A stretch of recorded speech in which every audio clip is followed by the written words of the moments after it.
അനൂപിന് ആ മരുന്നുള്ള ജ്യൂസ് കുടിപ്പിച്ചിട്ട് അങ്ങനെ കിടന്നുറങ്ങുന്ന അനൂപിനെ അടുത്ത് തന്നെ ഹരിത വെയിറ്റ് ചെയ്യുകയാണ്. എന്നിട്ട് നാരായണി വന്ന് കതകിൽ മുട്ടുമ്പോൾ ഞാൻ പ്രതീക്ഷിച്ച മുഹൂർത്തം അങ്ങനെ എത്തിക്കഴിഞ്ഞു എന്നും പറഞ്ഞിട്ട് പോയി തുറക്കുകയാണ്. എന്നിട്ട് എന്തോ അവിടെ ആ റൂമിൽ സംഭവിച്ചതുപോലെയൊക്കെ ആക്ട് ചെയ്ത് എന്താ നീയായിരുന്നോ, ഞാൻ ആരാന്ന് വിചാരിച്ചു എന്നൊക്കെ പറയുന്നുണ്ട്. അപ്പം ഫുഡ് കഴിക്കാൻ നേരമായി, ഞാൻ പറയാൻ വേണ്ടി വന്നതാണെന്നൊക്കെ പറയുമ്പോൾ അത് നീ സാധാരണ വന്ന് പറയാറില്ലല്ലോ, ഞങ്ങൾ അങ്ങോട്ട് വരില്ലേ, അനുപേട്ടൻ നല്ല ഉറക്കമാണെന്നൊക്കെ പറയുമ്പോൾ നാരായണി ചോദിക്കുന്നുണ്ട്, ഈ നേരത്തെ ഉച്ചയ്ക്കൊന്നും അങ്ങനെ അനൂപ് സാറ് കിടന്നുറങ്ങാറില്ലല്ലോ എന്ന് ചോദിക്കുമ്പോൾ അങ്ങനെയാണ്, പക്ഷേ ഇന്ന് എന്തോ അങ്ങനെ ഉറങ്ങിപ്പോയി, അങ്ങനെ പറ്റിപ്പോയി എന്നൊക്കെ പറഞ്ഞ് എന്തോ സംഭവിച്ചതുപോലെയുള്ള രീതിയിൽ നാരായണിയെ തെറ്റിദ്ധരിപ്പിക്കാനായിട്ട് പറയുകയാണ്.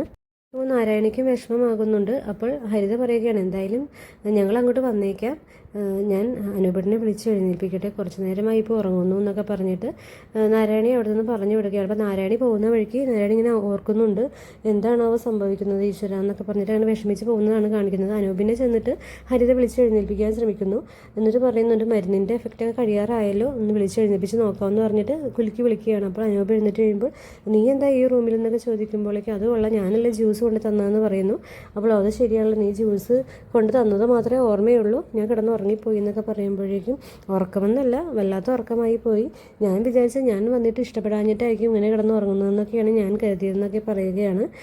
എന്തായാലും നാരായണി വന്ന് ഫുഡ് കഴിക്കാൻ വിളിച്ച് നമുക്ക് അങ്ങോട്ട് പോകാം എന്ന് പറയുമ്പോൾ എന്നാൽ നമുക്ക് അങ്ങോട്ട് പോകാം, അവക്കടെ ഫുഡ് ഒരു രക്ഷയും ഇല്ലാത്തതാണ്, ഭയങ്കര ടേസ്റ്റാണെന്നൊക്കെ പറഞ്ഞിട്ട് അങ്ങോട്ട് പോവുകയാണ്.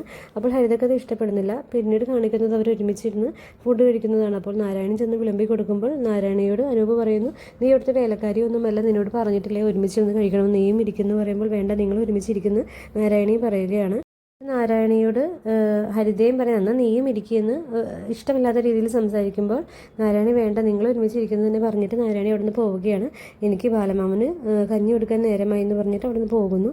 അപ്പോൾ നാരായണി പോയി കഴിയുമ്പോൾ അനൂപ് ഹരിതയോട് പറയുന്നുണ്ട്, നീ അവളോട് കുറച്ചും കൂടി ഒരു നല്ല രീതിയിൽ സംസാരിക്കണം, അവളവിടുത്തെ ജോലിക്കാരിയൊന്നും വല്ലതും ഞാൻ പലതവണ പറഞ്ഞിട്ടുണ്ടെന്നൊക്കെ പറയുമ്പോൾ എനിക്ക് എത്ര പറഞ്ഞാലും ആര് പറഞ്ഞാലും എനിക്ക് അങ്ങനെ തന്നെ അവളെ കാണാൻ പറ്റില്ല, അവളവിടുത്തെ ജോലിക്കാരി തന്നെയാണ്, അവൾ ഇതിൽ കൂടുതൽ ജോലിയൊക്കെ ആയിട്ട് അങ്ങനെ ഒരു തറവാട്ടിൽ ജനിച്ചവളല്ലേ, അവൾ അവിടെ വളർന്നതും ഒരു ജോലിക്കാരിയായി തന്നെയാണ്, പിന്നെ ഇവിടെ എന്താ പ്രത്യേകത എന്നൊക്കെ ചോദിക്കുകയാണ് ഹരിത.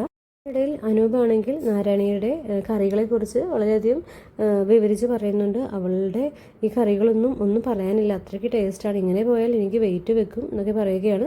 അപ്പോൾ ഹരിത പറഞ്ഞത് എനിക്ക് ഇത്ര വലിയ സംഭവമായിട്ടൊന്നും തോന്നുന്നില്ല എന്ന് പറയുമ്പോൾ അത് നീ ഹോട്ടൽ ഫുഡ് കഴിച്ച് ശീലിച്ചതുകൊണ്ടാണ്, അതുകൊണ്ട് തന്നെ നിനക്ക് നാടൻ ഫുഡ് ഇഷ്ടപ്പെടാത്തതാണ്, അവളുടെ ഫുഡ് ഒന്നും പറയാനില്ല, അത്രയ്ക്ക് മനോഹരമാണെന്നൊക്കെ അങ്ങനെ നാരായണിയെ പറയുന്നുണ്ട്. അത് ഹരിതയ്ക്ക് തീരെ ഇഷ്ടപ്പെടുന്നില്ല. എനിക്ക് നാരായണിയെക്കുറിച്ച് പറയുന്നത് ഇഷ്ടപ്പെടില്ല എന്ന് അറിഞ്ഞിട്ട് തന്നെയല്ലേ അനൂപേട്ടൻ ഇങ്ങനെയൊക്കെ പറയുന്നതെന്ന് പറയുമ്പോൾ ഞാൻ ആരെക്കുറിച്ചും മോശം പറയുമില്ല, കുറ്റമൊന്നും പറയുകയില്ല, ഉള്ളതുപോലെ പറയും, അങ്ങനെ ഞാൻ ശീലിച്ചിട്ടുള്ളൂ, അത് എവിടെയാണെങ്കിലും ഞാൻ ഇനിയാണെങ്കിലും പറയും എന്നൊക്കെ പറയുമ്പോൾ ഇപ്പോഴും നാരായണിയെക്കുറിച്ച് പറയുമ്പോൾ 100 നാവാണല്ലോ, അവൾ ഇപ്പോഴും മനസ്സിൽ വെച്ചുകൊണ്ടിരിക്കുകയാണല്ലോ എന്നൊക്കെ പറയുമ്പോൾ അങ്ങനെ മറന്നു കളയേണ്ട ആവശ്യമുണ്ടെന്ന് എനിക്ക് തോന്നുന്നില്ല, തെറ്റിദ്ധരിച്ചുകൊണ്ട് ആരെങ്കിലും എന്തെങ്കിലും പറഞ്ഞാൽ ഞാൻ അങ്ങനെ പ്രീതിപ്പെടുത്തുന്ന വിധം പെരുമാറേണ്ട ആവശ്യമുള്ളതായിട്ട് എനിക്ക് തോന്നുന്നില്ല, എനിക്ക് ശരിയെന്ന് തോന്നുന്നത് ഞാൻ ചെയ്യുള്ളൂ, ഒരു മാറ്റവും സംഭവിക്കില്ല എന്നൊക്കെ അവർ പറയുകയാണ്. അപ്പോഴേക്കും നാരായണി ബാലമാമന് കഞ്ഞി കൊടുക്കാനായിട്ട് അതിലൂടെ പോവുകയാണ്. അപ്പം അനൂപേട്ടനെ ഒരു വിഷമത്തോടുകൂടി നോക്കുന്നുണ്ട്, അനൂപേട്ടനും അത് കാണുമ്പോൾ വിഷമമാകുന്നു.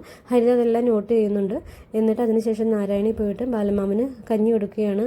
അപ്പോൾ ബാലമാമൻ മനസ്സിൽ വിചാരിക്കുന്നുണ്ട്, ഇവളൊരു പിശാച് ബാധിച്ച പെണ്ണാണ്, അവളുടെ അമ്മയുടെ ആത്മാവുകളുടെ കൂടെയുണ്ട്, അങ്ങനെ എന്ന് കരുതി എന്തൊക്കെ മനസ്സിൽ വിചാരിക്കുന്നു അതെല്ലാം നാരായണി അപ്പോൾ മറുപടി പറയുകയാണ്, അതെ ഞാനൊരു പിശാച് ബാധിച്ച പെണ്ണ് തന്നെയാണ്, എന്നെക്കുറിച്ചല്ലേ ആലോചിക്കുന്നത്, എൻ്റെ അമ്മയെക്കുറിച്ചല്ലേ ആലോചിക്കുന്നതെന്നൊക്കെ അവന് എടുത്തെടുത്ത് ചോദിക്കുമ്പോൾ ബാലമാമയ്ക്ക് മനസ്സിലാവുകയാണ്, ഞാൻ എന്ത് ചിന്തിച്ചാലും ഇവൾക്ക് ഇതെല്ലാം മനസ്സിലാകുന്നുണ്ട്, ഇനി ഇവളെ പേടിച്ചിട്ടൊന്നും മനസ്സിൽ വിചാരിക്കാൻ പറ്റാത്ത അവസ്ഥയായല്ലോ എന്നൊക്കെ. ഇഷ്ടമില്ലാതെ കഞ്ഞി നിർബന്ധിച്ച് കുടിപ്പിക്കുകയാണ് നാരായണി. അപ്പോൾ ബാലമാമ മനസ്സിൽ വിചാരിക്കുന്നത് ഇതിലെങ്ങാനും എന്തെങ്കിലും വിഷം ചേർത്തിട്ടുണ്ടാകുമോ, അതാണോ ഇവളെ എന്നെക്കൊണ്ട് നിർബന്ധിച്ച് കഴിപ്പിക്കാൻ നോക്കുന്നതെന്ന് പറയുമ്പോൾ അതും നാരായണി വിളിച്ച് പറയുകയാണ്, ഞാൻ ഇതിൽ വിഷമൊന്നും ചേർത്തിട്ടില്ല കേട്ടോ എന്ന്. അപ്പോൾ ബാലമാമയ്ക്ക് ഞെട്ടിപ്പോവുകയാണ്, ഞാൻ എന്ത് വിചാരിച്ചാലും ഇവൾക്കതെല്ലാം മനസ്സിലാവുകയാണല്ലോ, ഇവൾ സാധാരണ ഒരാളെ അല്ല എന്നൊന്ന് തിരിച്ചറിയുന്നു. ശേഷം കുറച്ച് കഴിഞ്ഞ് എന്നാൽ ഇത്രയും മതിയെങ്കിൽ ഇനി കഴിക്കണ്ടെന്ന് പറഞ്ഞിട്ട് നാരായണിയും പോവുകയാണ്.